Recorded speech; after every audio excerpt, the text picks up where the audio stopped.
Hi everyone, so much has changed so quickly since lockdown hit us all back in March. And there's an abundance of conflicting news coming from every angle, creating more questions than answers. But the big question for us though, is how do you cut through the noise and communicate effectively in these unpredictable times? For our first session, I'm delighted to be talking to Peeyush Dubey, who is the CMO for global tech company LTI. And he's joining us from his office at his home in New Jersey. Hi, Peeyush. Hi, Phil. Good to be here. Thank you very much. So you're working from home, Peeyush. How has that been for you? It must be a new experience. Indeed, it is. In fact, this is the first time in my long career that I have spent as long as all of us have at home. And it's a very unique experience. It's a different experience. I wasn't too sure how I'll be doing initially. And given the experience, given the circumstances in which we are having to do this in, I cannot really say that I welcome this experience. But what I can safely say is that we're not going back to the old ways again. There were some inefficiencies built in the old ways, which have come to the fore. And as we go forward, I think many things will change. Yeah, LTI has a global workforce, so many of you used to working remotely already. But how did the company react in the very first stages of restrictions? To tell you frankly, it was scary. When we realized that we are going to have to move our entire workforce remote within weeks, if not days, we were all scared. But we moved very swiftly. Within few days, we had reached more than 90% of our entire workforce being operational remotely. And within couple of weeks, we reached more than 97% of our workforce. We had, thankfully, as a tech company, we had made some investments to make sure that our employees are communicating well. And we have given emphasis on security. The security of data of our clients is one of the most important aspects. I think above all, what I can say is that it's a new situation, not just for LTI, but for every company. And what we have come to understand is that the companies, professionals and executives that work in this scenario with beginner's mind will perform better. It's a new situation, so if you can think afresh, if you can bring innovation, it'll always be better in the long run. So beginner's mind, or the philosophy of Shoshin, as the Zen Buddhism calls it, is what we think is the key to success. But can you explain what you mean by the beginner's mind? So there's a thinking that a child understands and learns everything faster than a mature adult being, and that is because for our own danger, I think sometimes we know too much, right? And so we believe that there's only one way of doing something.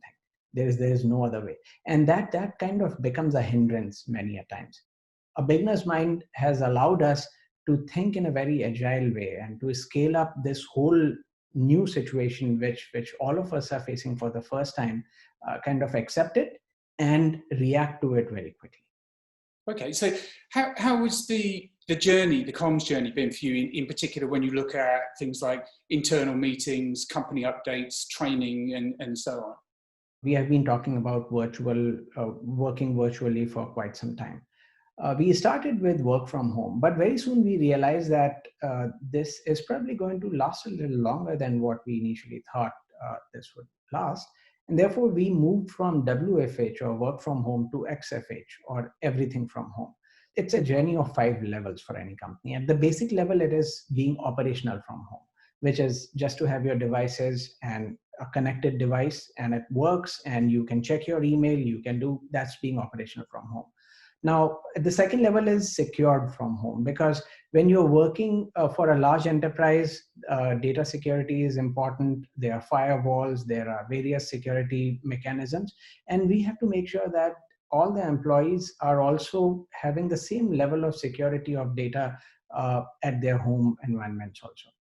Third level is engaged from home. Are you lonely? Is the well-being, the mental well-being is also important. There is something to be said about the camaraderie at office. There's something to be said about the lunchroom conversations. How do we engage employees at home? So that's the level 3. The fourth is productive at home. Are you delivering at the same level that you were delivering when you were coming to office? Is that teamwork? Is that whether it's meeting with your colleagues, whether it is doing it together, whiteboard sessions, etc. Is the productivity at the same level? And finally, are you growing from home? If we have to do this for a long time, it's not just something that you would just keep doing and not worry about your career aspirations or growth or learning. And so at the final level, we are thinking whether our employees are able to grow from home in this new environment. Now, one of the simple ways, for example, I talked about engage from home. So we have this initiative called 5 by 5 by 5. So everybody should speak with 5 employees on 5 days at 5 p.m. every day. So it is very important also for us to check upon the health and well-being of our employees at times, and to make sure that they are still keeping safe, keeping healthy, and keeping well. I think historically, one of the issues when people work from home, in inverted commas, is trust.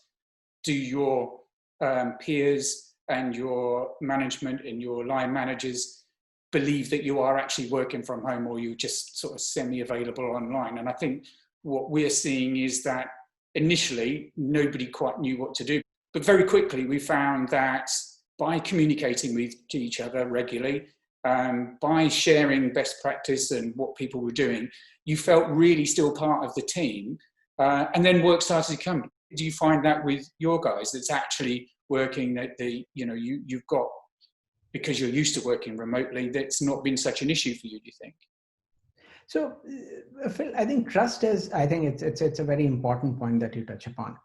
In the situation that we are all in, I think the trust takes a completely different shape. Now, if we were to just think of 32,000 employees working from home without a calamity or an emergency of the kind we are going, it would have been more difficult to make sure that they're productive. But right now, actually, we are surprised that in some cases, the productivity has actually been higher than what it used to be. Yeah. So there is this feeling that we have to do more. This is our time, right? And we don't have to do that at all, right? We don't have to tell them to work harder. In fact, in many cases, the situation has been that we are having to tell our employees to switch off, to shut down, saying that, hey, I think, yeah, it's okay. Because I think the biggest problem that many of us face and many of our employees are facing is that they're just living through 7 Mondays since last 10 weeks, right? And so how do you make sure that this is a normal Monday to Friday week, and there's a weekend that comes after that, right? So actually that trust, if there's anything, I would say that we have actually gone to the other side, where there is complete trust and the productivity has gone higher in some cases, which is why I'm saying we are never going back to the old ways, at least not completely. We, of course, the industry that I am in is a team sport, and there's no way that we can just continue like this forever. That is not going to happen. But there is a hybrid way of working. Like I heard somewhere, we are pretty much at a generational change in the ways of working, right? This happens once in decades, and we are in the middle of it right now.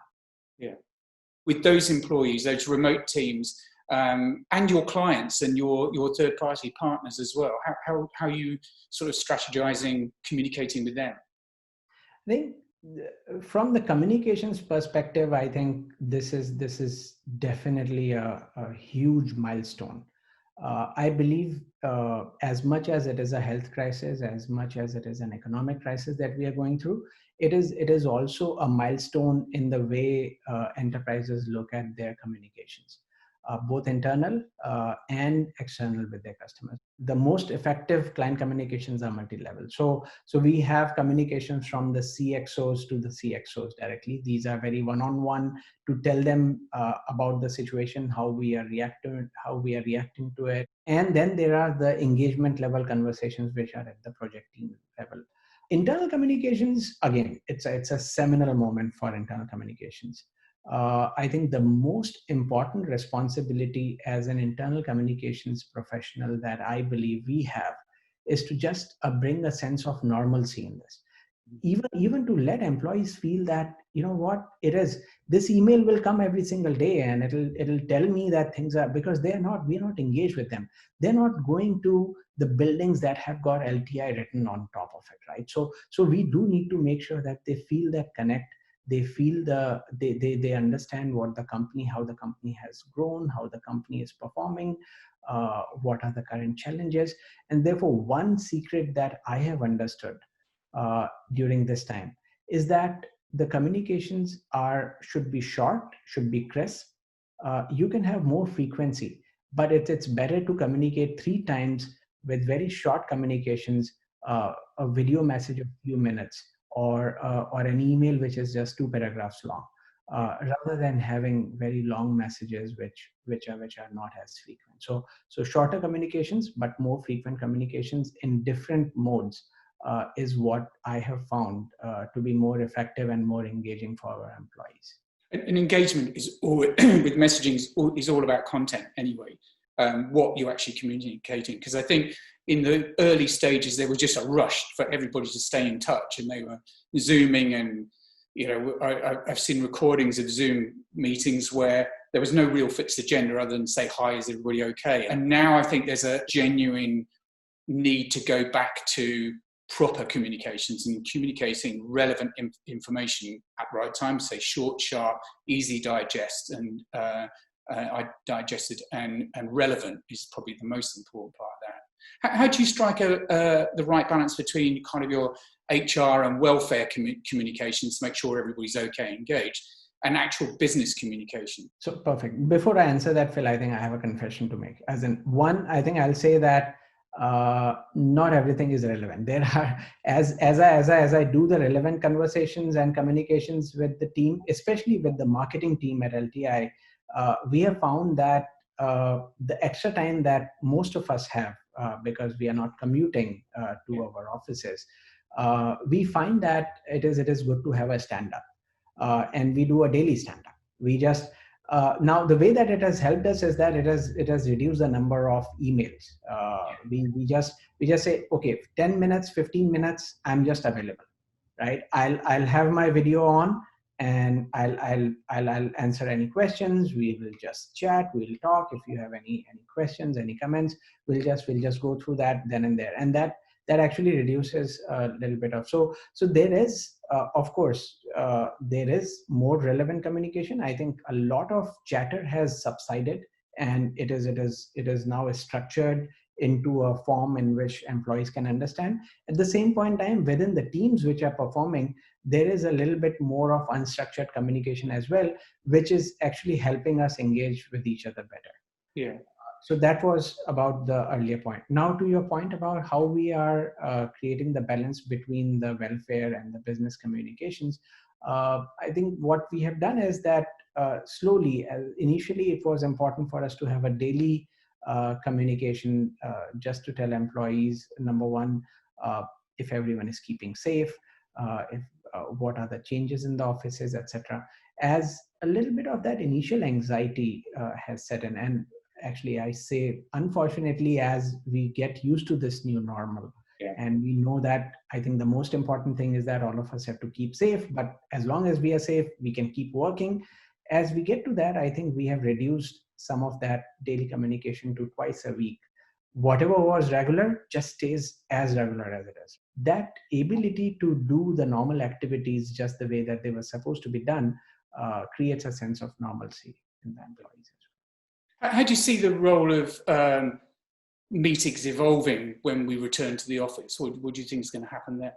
I think one of the most important differences that I'm sure everybody is going to find is we won't see anyone smiling. So we'll have to read our eyes much more, because the masks will be covering. I'm actually thinking of getting a mask which has a smile here all the time.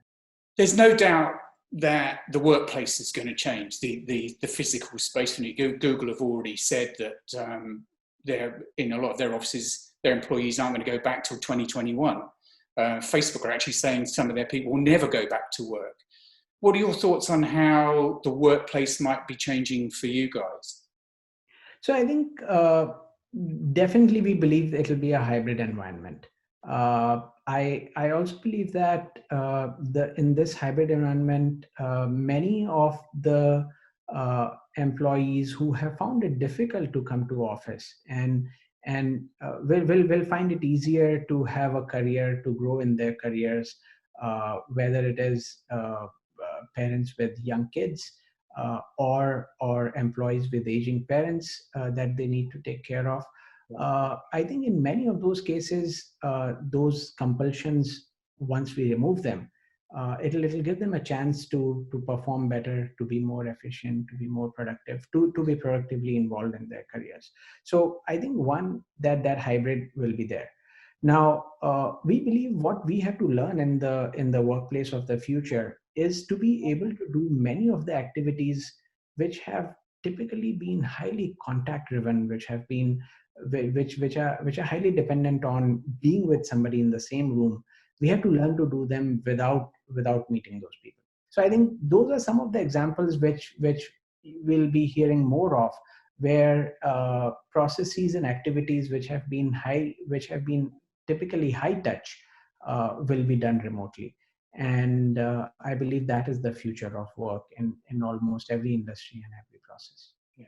But fundamentally, as people, we are a herd animal. We're gregarious. We like social interaction. And we know on live events that peer-to-peer interaction is always the most highly rated on event feedback forums, for example. What do you think the future of live events are for LTI? I think they will definitely be. I think events themselves are not going anywhere. I think what we are thinking of doing is how will they evolve? So, for example, one of the things that we definitely believe, instead of large trade shows or conferences, maybe there'll be more of small format events as we go forward. The interaction and the quality of interaction will be higher. The frequency will be more. So instead of doing one large annual event, Solvation, which we call it, maybe we'll have a Solvation Chicago or a Solvation LA, and these are small format events that bring in a shorter period of time, bring all the thinking to the customers within that. Now, and other than that, just like the work is becoming hybrid, I believe that the same will go even for some of the other events which we can do regularly. Events like Sapphire are now virtual, and other events will also go. Adobe Summit has been done virtually, and I think, of course, this is the first time, so it has to get better.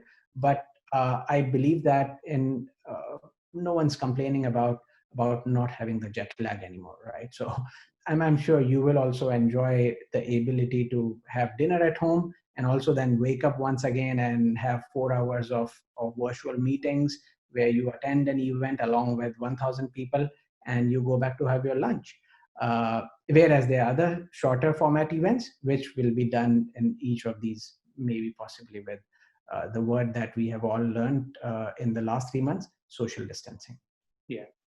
Okay, well, thank you very much, Peeyush. There's some really great insights there, and it's very clear that COVID looks like it's here to stay for quite some time yet, but it's also clear that those companies that adapt and attack their market in a different way, in an agile way, and adopt new ways of working will be those that, to use your terms, LTI terms, will be the breakaway companies. There'll be new leaders, and that agility will be the deciding factor in which enterprises actually thrive in the new world and survive. So thank you very much for your time, Peeyush. It's been great talking to you as always. Thank you for having me, Phil. Bye-bye. Okay.